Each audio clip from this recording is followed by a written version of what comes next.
Okay, so this is going to be part 2, and I wish I knew how to edit. It's going to have to be 2 separate videos, but the baby woke up from his nap early and he wasn't ready to get up, so I had to get him back to sleep. Sorry about that. The joys of being a stay-at-home mom that gets to work part-time. I wouldn't have it any other way. But anyway, I was chatting about so many people who have questions about why I can't get people signed up. And hopefully you saw part 1, and I'll see if I can get these 2 clips edited together so that you guys can have the flow. Sorry. But if not, jump over and try to find that one, and you'll kind of get caught up to speed. But if you can learn the skill of sharing and inviting prospects to take a look at your business and your opportunity, you will probably be more successful at having people join your team and sign up if you've mastered that skill.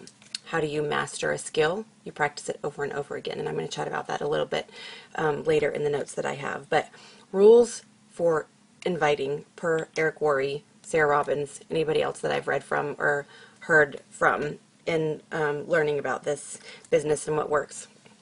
You need to be emotionally detached from the outcome. If you share our opportunity with somebody and they say no, you can't take it personally.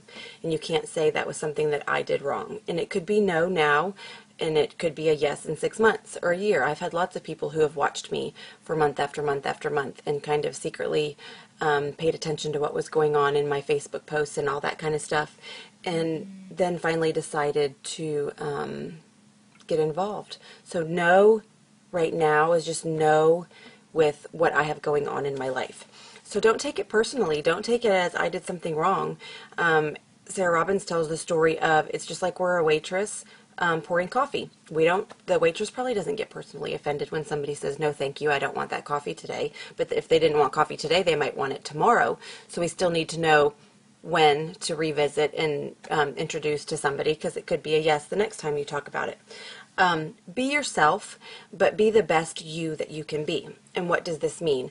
I think this could mean a gazillion different things. Anything from, one, what does it mean to be professional? If I'm going to have coffee with somebody, I'm going to want to probably do my hair that day, maybe put on a little bit of makeup, present the best me. You know, not that I can't sell Plexus in yoga pants with my hair on top of my head, because that's definitely happened through the computer. But when you're presenting something to somebody, being professional and being the best you that you can be is going to make a great...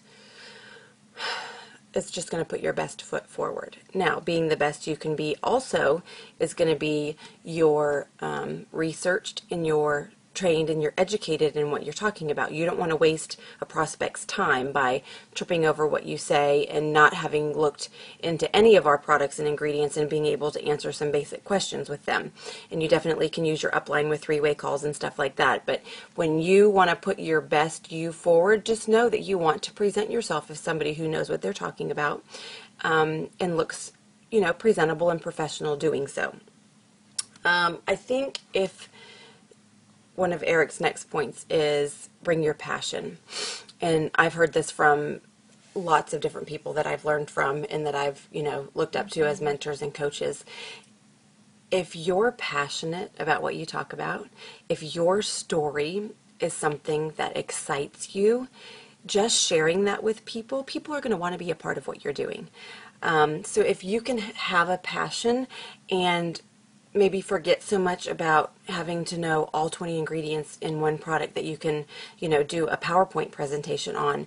People are going to want to join you because of your story and how passionate and excited you are about something. So let that show. Let people see what the product or the company is doing for you. I think that's a very, very good thing to do.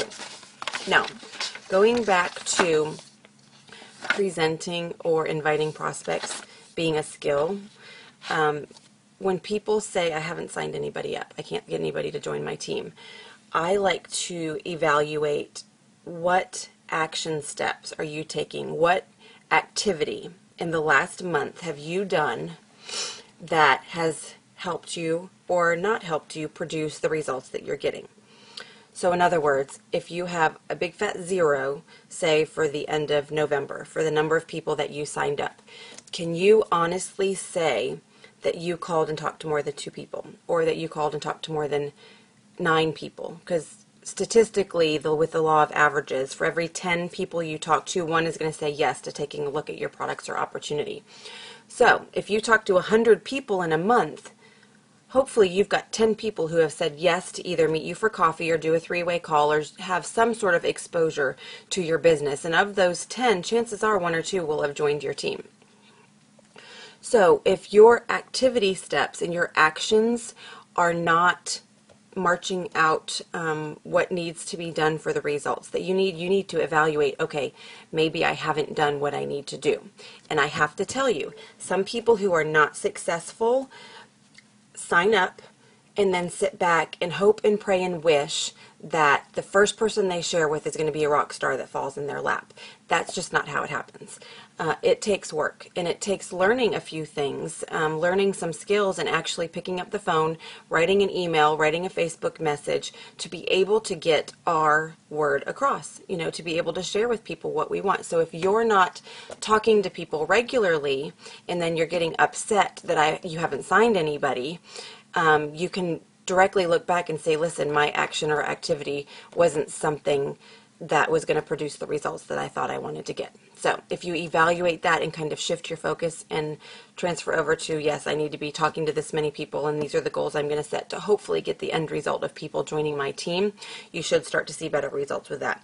Now, in those activities, being consistent is key. I just saw a post, let me see if I can find it real quick, on being consistent, and I absolutely loved it because it's true. If you wow, look at that, I found it right away. Consistency. It's not going to pull up. Consistency is so important, and you can do just a little bit daily, weekly, monthly, but if you're consistent with what you're doing, you're going to produce results. I love to share the story of my team member, Casey, who just made Emerald, and I'm so happy and proud of her. She worked a full-time job at a hospital. She was a big nursing director over a big organization at the hospital. She has 3 kids, crazy busy mom, working full-time. She consistently shared Plexus with one person every day, whether it was a Facebook message or an email or picked up the phone and talked to somebody. And that consistent effort helped her to promote to Emerald in just under a year with Plexus. It was an absolutely wonderful thing to watch, that over and over and over repetition of being consistent produced results. So if you get excited and make 20 calls in one day and then sit back and say, okay, that's my effort for the month, and of those 20 calls you didn't really have anything that happened, doing those spurts and then nothing, and then it's harder to get back going again if you're starting and stopping and starting and stopping. So try to be consistent, and it doesn't have to be hours and hours every day. It can be making 1 phone call every day, or talk to 3 people every day, or hand out 5 business cards every day. Whatever you want your end result to be, whatever your goal is, set those steps up of action steps with activity and being consistent, and that will hopefully help you with your results. Another thing that Eric Worre has said is there's no negative experiences. There's only learning experiences. And if you can say, listen, I've been an ambassador for 6 months and nothing has happened, kind of look back and see, what have I done? What have I not done? And help that to be a learning experience for you. And don't take it as something negative, and then see where you need to change and shift and get on new course for what you want your end results to be, and go from there. And you should be able to achieve what you want to do. Now, I'm going to end with this little side note. I ran a list view and looked in my back office just randomly the other day. I had never really paid attention to what the first 7 months of my journey looked like.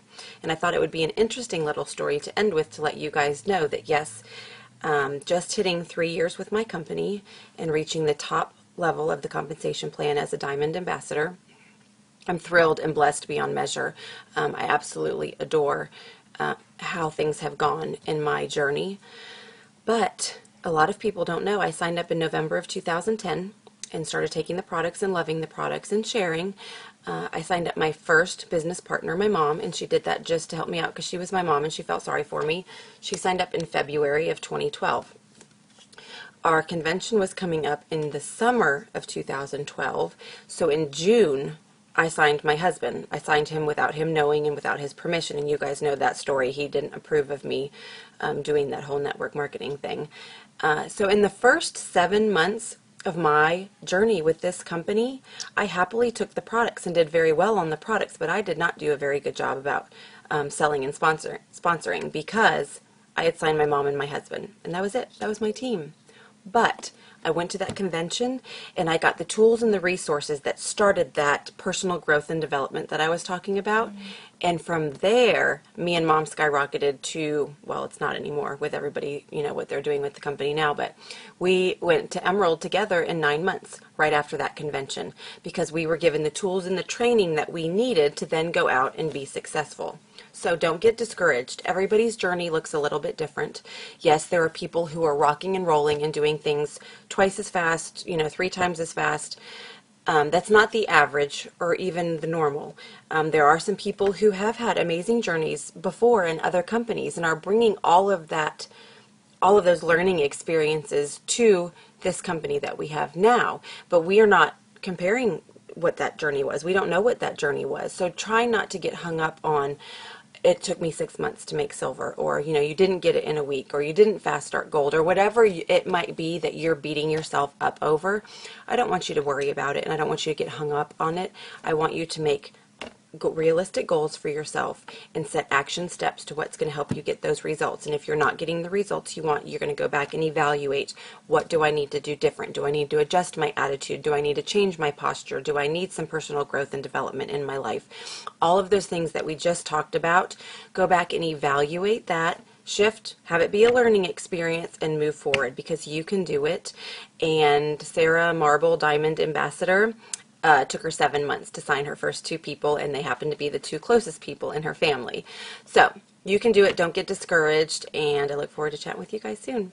Talk to you later.